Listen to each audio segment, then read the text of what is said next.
Hey everyone, this is Troy. I hope you're enjoying the presentation by Cliff and myself.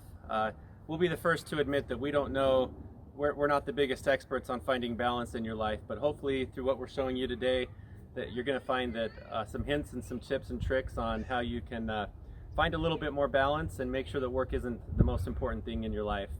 What I'm going to show you today is a hobby that I picked up about 5 years ago, which was beekeeping.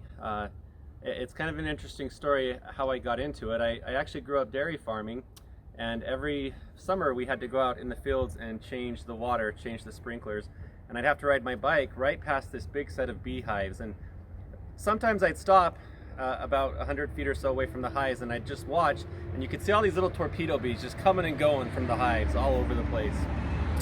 And I would never dare get any closer because I thought for sure that if I got any closer I was going to get attacked by these bees. I didn't know how they worked. I just knew that somehow there was honey inside the hives, and it was going to, and somehow it magically would appear, and they'd come at the end of the summer and get the honey. So I went home, and I told my wife something to the effect of, hey, it would be cool to have bees. And she said something like, yeah, that would be cool. And I, being the good husband, thought that that was explicit permission that I could go get beehives. So I went to IFA and I purchased 2 beehives. I did not tell her about them until I think it was about the day before or so when I had to pick them up. Finally let her know that, hey, I have a couple hives coming, and we won't go into how that discussion went, but I did feel it was explicit permission. I was okay to get it. Okay, so we're gonna get the smoker started. What I use, everyone uses something different. Some people use pine needles, some people use wood. I just go to Cal Ranch or wherever, and generally they do some cells on some burlap for a couple bucks. I cut them into little squares like this, and I will throw it in here. I probably should be using a match, but that takes too long. So we're gonna get this thing rolling here.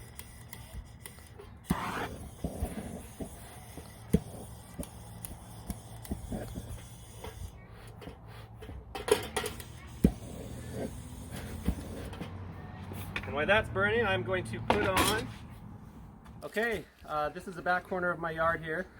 Don't pay attention to the garden here, it's all dead, and you know, for the end of year we've harvested it and whatnot. But I've got 4 hives here, a little bit of water for the bees, and we're going to go into this hive right here because the sun's on it. It's not going to be the same thing as if we went into the summer. I've actually taken all the honey off, and later on you're going to see how we harvest the honey. But we want to make sure these bees make it through the winter, so we need to make sure that there's enough food in there of both honey and pollen, and we want to make sure the queen bee is alive in there. So what I'm hoping is once we get in here, we'll be able to see the queen bee. But this is a typical hive. There's many different types of hives. You can see here we've got some conglomeration of bees out here. It is pretty warm today. Okay, let's go into it. So I'm going to, you can see this hive back here. They're out flying around. But I'm going to come down in here. And you'll notice when I'm just going to give a little bit of smoke, and you don't see a lot of the smoke. You don't have to cover them in smoke, but you want to let them know that, hey, something's happening here. And you can already see that they're starting to kind of, it's not as thick down there as it used to be. I'm going to open it up, blow a little smoke in there, and just give them just a second to kind of react to that a little bit. And you'll see that when I open it, notice the bees have all gone down inside, where before they may not have been doing that. And this is a little bit of a mite treatment that I have on here. All right, so what I'm going to do, I'm going to pull out one frame. There's not too many bees on here, but what this hive is, you'll see a few things in here. Number one, you'll see all of this fancy comb here, and notice if I go along and rub it, it can break it down.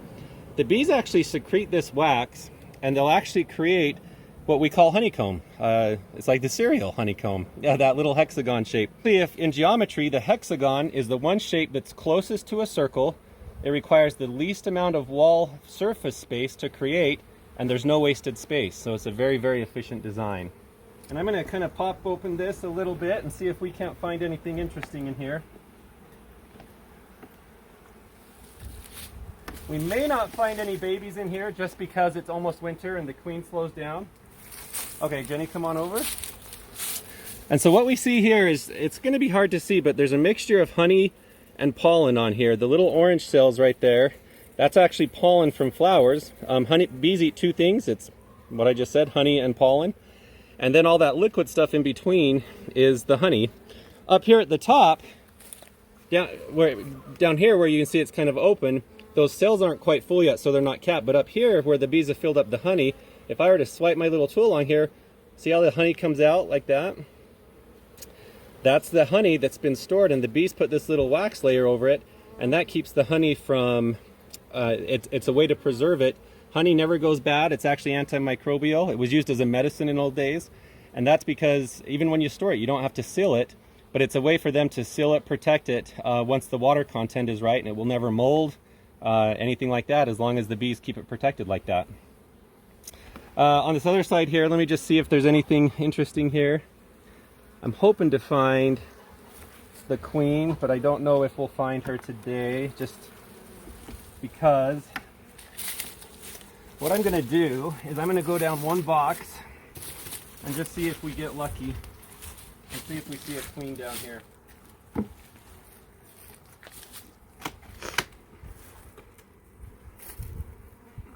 All right, come a little bit closer, Jenny. So you notice on here, watch what happens when I smoke them. They'll literally all just start going down in there and disappear for a minute. Hardly any bees out here, and I'm just going to take a quick peek. Yeah, and we do have it looks like we may have some babies down in there, so let me just get to them real quick. I want to be careful when I'm pulling these out, because the one bee you never want to kill is the queen. If you kill the queen, the hive will actually die. And the queen lives for about 2 to 4 years. The rest of the bees during the summer only live about 30 days because of how hard they're working. Alrighty, here we go. It does look like we may have, yeah. So it's probably hard to tell from the video because it looks like capped honey, but these kind of more brown cells here, those are actually young baby bees growing underneath those caps there, and takes about 3 weeks for them to hatch, and they'll come out fully grown.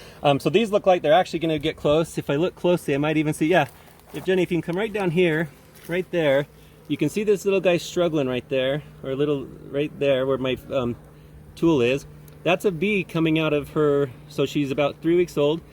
She's not getting any help. They don't help her out, and she'll have to work her way out of that cell so that she can become a bee to join this hive. The bees live for about 30 days. During the first 2 weeks, they're going to take care of all these young, and during the last 2 weeks of their life, they're going to go out and they're going to forage, and because of all the hard work they do, essentially 24/7, they only last about 30 days. In the winter, they last about 4 months because they're not out, they're in the hive. And some people have asked, how do they make it through winter?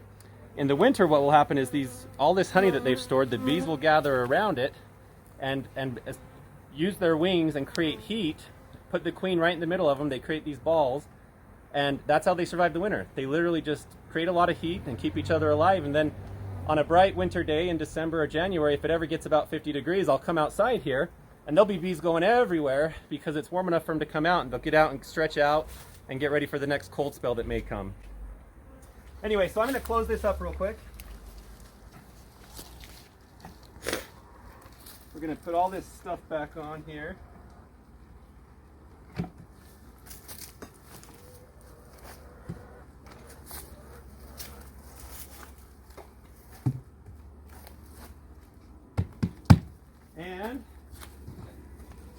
And we're done. Okay, so now we're at the harvesting stage, and generally we wouldn't harvest outside. I'm actually not going to harvest any right now, but I just want to show you what it's like real quick. What we do when we harvest, I'm actually, we did a couple here to show you that haven't been spun yet, but this is a spinner. And what we did, this is a frame of honey from the hive, and what we did is we took a hot knife and went down and shaved off that layer of wax that you saw earlier, to where now this is all the exposed honey that you can see here. It's just the liquid honey. What we do is we take each frame like that and we drop it in here, and this particular spinner can hold 4. We close it up, turn it on, and then this thing spins just super fast, and if you look down in while it's spinning, it flips it all over the side of the walls and runs down, and that's how you harvest the honey. And after it's done, these frames will be kind of a beat up mess of wax, and what we'll do is we'll put that back in the hive next year, and the bees will fix it all up and use it again to store honey. Jenny and I did about 4 frames earlier just to hopefully show you. So I'm going to actually try down here to show you what this looks like. I'm going to just kind of be careful here and see if any runs out. But you can see I had a little bit come out, but this is the honey. You can see it's got some of the wax imperfections in it because we haven't filtered it yet. if you haven't had real honey, you need to try it sometime. It's not pasteurized. I don't sell this because I don't want to get insurance and stuff like that. But anyway, that's my hobby. So hope you've enjoyed it.